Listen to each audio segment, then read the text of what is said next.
Bonjour à tous, ici PCEd pour une nouvelle tutoriel où je vais vous montrer comment installer un WordPress via un Docker. Bien sûr, pour ce faire, on va utiliser une machine Windows 10.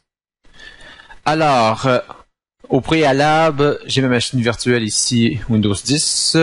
Vous devez obligatoirement, si vous êtes une machine virtuelle, à partir de processeur, activer le Virtualize Intel VT XPT AMD blablabla. Vous devez assurer que ceci soit coché ou confirmé.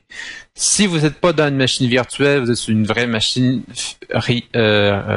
réelle, vous ouvrez votre gestionnaire de tâches par les commandes suivantes, soit CTRL SHIFT ESCAPE.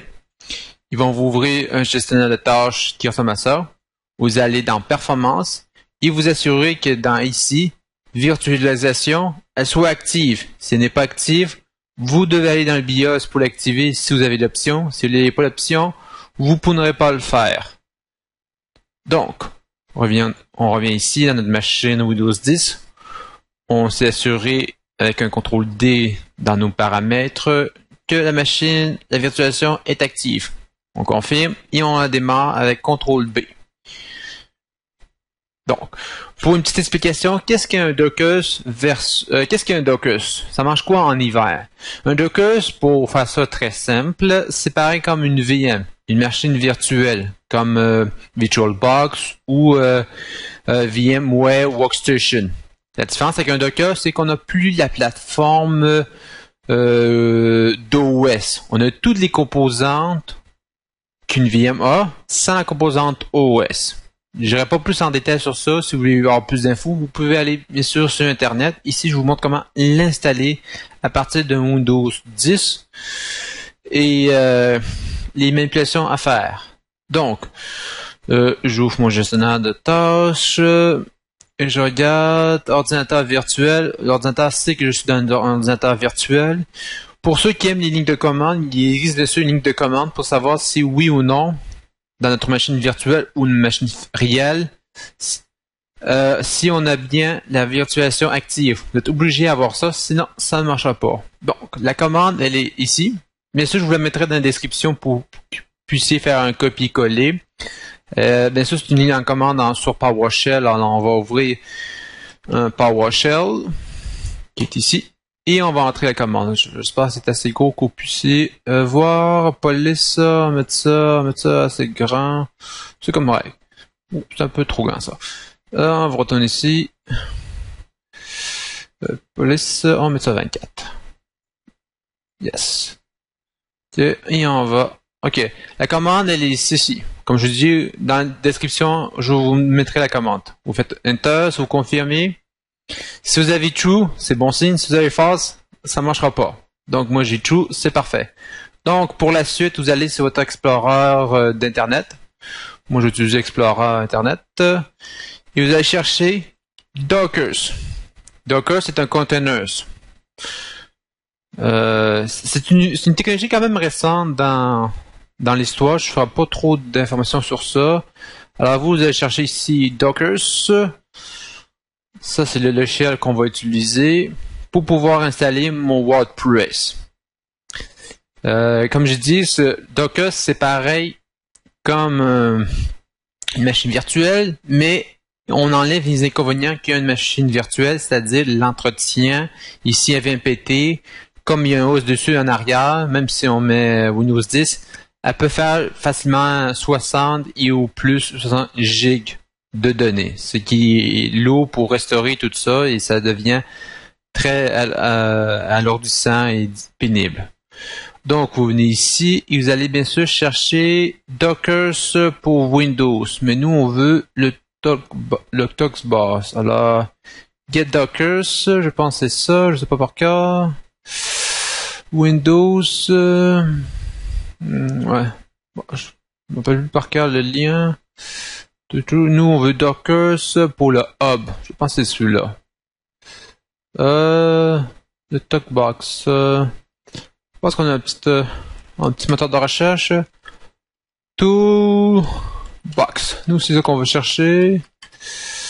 il me donne pas par cœur. Alors, comme c'est du direct, on réagit. Plateforme, je pense que c'est ça, Docker plateforme. Nous, ce qu'on cherche, c'est bien sûr le Docker Toolbox qu'on va installer pour la démonstration ici. Bon, pour aller plus rapidement, on peut aller bien sûr marquer ici Docker Toolbox. Bon, c'est vraiment ça. Bon, ça aussi, c'était n'importe quoi. Bon, c'est bien ça que je cherchais. Docker Toolbox. Si vous êtes sur du Mac, vous prenez ceci. Nous, pour la démo, on est sur Windows. Alors, on va prendre celle-ci. Il va nous faire démarrer la fenêtre de téléchargement. Bien sûr, c'est en code open source. Alors, si vous voulez étudier le code, tout ça, ah bon, vouloir. Bon, il nous ramène bien sûr sur une page GitHub. Nous allons prendre seulement celui-ci. Docker Toolbox 1.12.3 exécutable. La fenêtre est en train de travailler. On va attendre. Oh. Mon GitHub marche mal. Ah, parfait. Alors, on va l'exécuter. On va afficher le téléchargement. Et le téléchargement est parti. Alors, je vais faire une petite pause une fois que le téléchargement sera terminé. Nous sommes de retour, le téléchargement est terminé, alors il va nous apparaître contrôle de utilisateur, voulez-vous installer Docker Toolbox Setup? Oui, on confirme, ça on n'a plus besoin de ça, on peut fermer ça, ça aussi. Bon, il nous apparaît sur la fenêtre de l'installation de Welcome to Docker Toolbox Setup Wizard. Next, next, next, next et install. Tout. On attend un petit peu. C'est pas très long. Il va nous installer les options qu'on a besoin. Mais Docker peut autant être travaillé en ligne de commande ou en interface graphique. En GUI qu'on appelle. Graphic Users Interface. Ça sera pas trop long. Installation de Get pour Windows. Alors, comme je disais, Docker, c'est pareil comme une VM, mais avec pas l'inconvénient de supporter un OS comme Windows 10 ou un Mac qui peut être lourd et m'en est plus être gérable. On a voulu copier ce que VM faisait, mais avec toute la rapidité et l'efficacité. Le seul quand même inconvénient de Docker, c'est que c'est quand même récent et il n'y a pas encore beaucoup de, si on peut dire en guillemets, de plugins ou de logiciels qu'on met à l'avant avec ceci. Mais on pourrait voir que c'est peut-être le futur pour les VM. Et nous, pour l'exemple ici, on va installer bien sûr MySQL et mon WordPress pour pouvoir gérer mes affaires, ainsi de suite. Ça sera pas trop long. Il va installer VirtualBox. Une fois que l'installation va finir, je vais expliquer un petit peu qu'est-ce qu'il est en train de faire. Bon. Pour pouvoir utiliser un Docker comme ici vous faites installer. Pour pouvoir installer un Docker, bien sûr, vous devez rouler une machine Linux. J'ai pas de Linux, je suis sur du Windows 10. Donc, au préalable, il m'installe un VirtualBox. Et dans VirtualBox, on va retrouver un Linux de très léger, je pense c'est 200 MB de données, ce qui permet toute son efficacité et non un Linux un peu plus lourd que 200 MB pour pouvoir rouler mon Docker et par la suite mes logiciels que je voudrais chercher. Bon. Et il me propose cette fenêtre-là, on fait Finish et on arrive ici. Bon. Pour ceux qui veulent travailler en ligne de commande, on a cette ligne de commande-là. Ou pour ceux qui veulent plus travailler en ligne graphique, on a cette commande-là. C'est Kitematic Alpha. On va le démarrer. Cliquant dessus. Il n'y a pas ça. Bon, si on peut fermer ça. Monsieur, il va checker le Docker. Checker le Docker, c'est ceci. Par défaut, comme j'ai voulu faire une salette, c'est normal qu'il me gère une erreur. Alors, on va utiliser Utils VirtualBox. Et là, il va starter un Docker VM, une virtual machine. En réalité, il va la créer. Pour expliquer un petit peu, starting Docker VM to run Docker containers on your computer Keter-Martic is starting on Linux virtual machine. This may take a minute. On va faire une petite pause une fois que l'installation sera terminée. Nous sommes de retour pendant l'installation de Docker. Il va nous apparaître cette boîte ici. Il faut dire oui. Et l'installation, elle est terminée. On attend quelques temps. Il va nous apparaître une deuxième fois. On confirme encore oui. Et on attend un petit peu. Alors, c'est ça. Bien sûr, si vous avez d'autres machines virtuelles, vous pouvez vous en servir, mais nous, par défaut, on a voulu le créer de A à Z.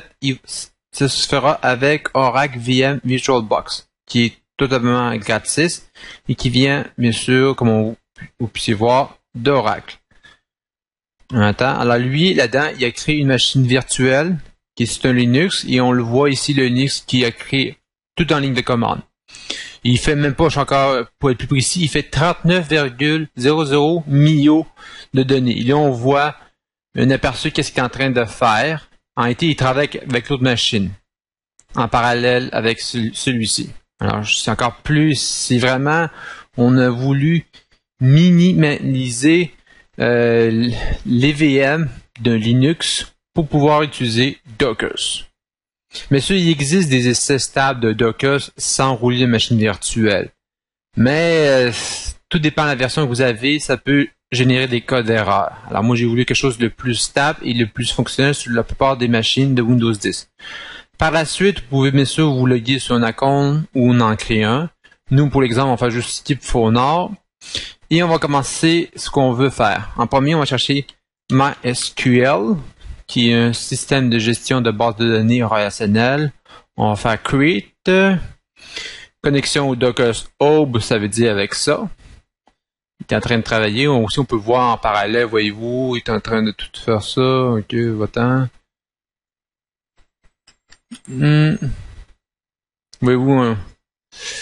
Il est en train de downloader. Je sais pas si c'est en train de lire des lignes de code. Mais bon, pour voir qu'est-ce qui se fait en background, c'est comme ça. On attend que la session n'est pas très longue. Tout dépend bien sûr de vos statistiques de votre ordi, de vos performances d'ordi.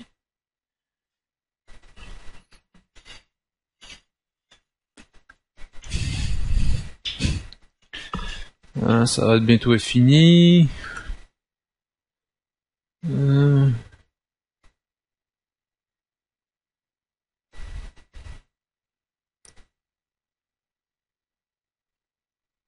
Ok, bon.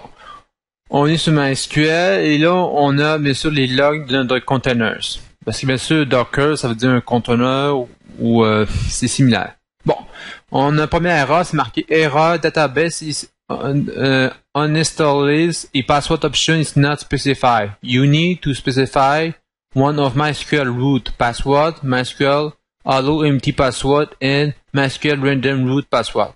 Donc, vous devez copier la variable name, le nom de variable ici. À partir d'ici, vous faites juste sélectionner et vous faites un CTRL-C et vous allez dans Settings. Vous venez ici, vous faites un CTRL-V et vous mettez vos mots de passe que vous voulez. Bon, moi je marque password 1, 2, 3 et vous faites Save. Vous retournez dans Home et voyez-vous, il redémarre MySQL et de façon il est fonctionnel. Il est déjà démarrer avec bien sûr les paramètres par défaut. Version 5.7.16, tel socket, tel port par défaut, 3306, il est opérationnel. Donc, la suite, on va faire un nouveau containers et on va chercher bien sûr WordPress. On va chercher WordPress. Ok, on a ici l'official WordPress, on fait create. Il va créer notre WordPress.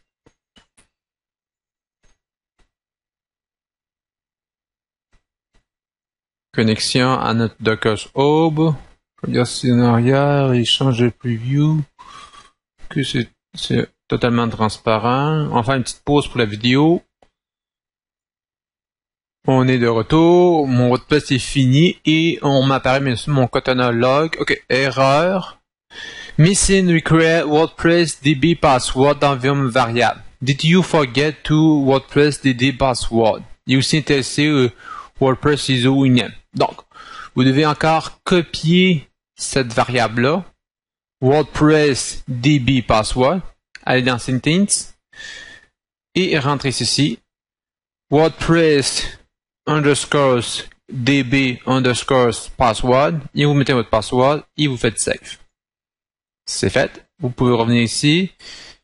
Le WordPress a été fait et là il va recréer, il va refaire son container, son log et on va garder ça. Bon.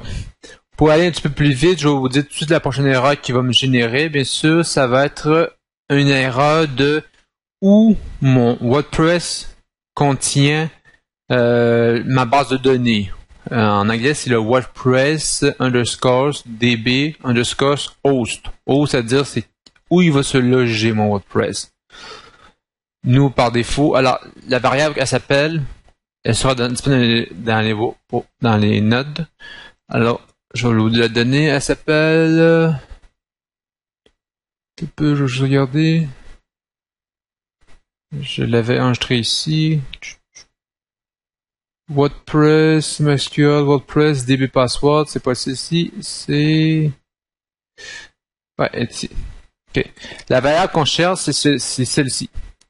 WordPress underscore DB underscore host. Host, c'est mon ordinateur.